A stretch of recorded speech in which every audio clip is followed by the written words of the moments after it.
ibabading sa'yo.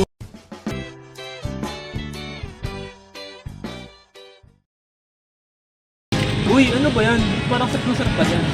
Ito, Balenciaga to.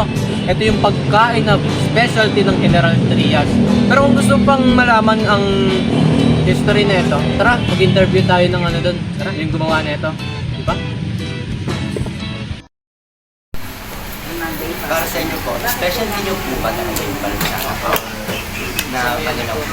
Ano, pinakano na talaga dito yung mga customer. Pag nagaling sa Sibito, kilala na yung Balenciaga. Sa mga may Balenciaga, kilala na yung mga pinagongan, nakakapa, yung pinaka-best seller talaga.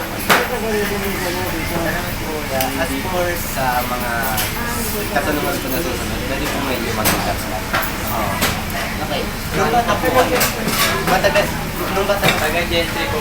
pa po kayo, kayo po ay may connection na po. Okay. Trabaho lang yun. Hindi, saan kayo? Trabaho lang yun. Kaya doon lang yun. Di lamang pagkain ang Balenciaga, isa rin itong buhay na pamana sa bawat isa ng General Trias.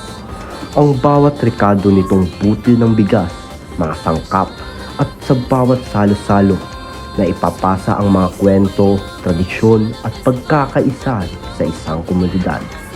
Kasabay nito ang pagdiriwang ng makukulay na Balenciaga Festival, isang selebrasyon ng kultura, musika, sayaw at pagmamalaki sa sariling pagkakakilanlan bilang isang gentrisenyo.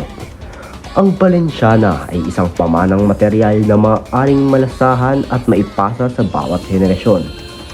Habang ang pistang taon-taong pinagdiriwang ay isang pamanang di material na nagpapatuloy sa pamamagitan ng mga kaugalian, pagdiriwang at sama-samang diwa ng mamamayan. Patunay itong na ang kultura ay hindi lamang nakikita, ito'y nararanasan, ipinagdiriwang at pinahalagahan ng bawat isa.